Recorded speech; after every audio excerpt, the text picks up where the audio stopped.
আজকে হবে ফাটাফাটি।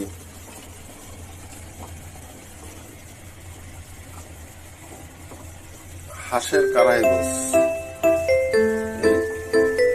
গোশটা আগেই বাসায় রাখছিলাম গতকালকে।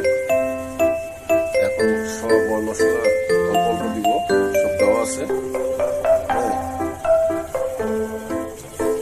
আলু সেদ্ধ দিয়েছি, এটাও দিব। এখন তেল দিয়ে দেবো কড়াইতে।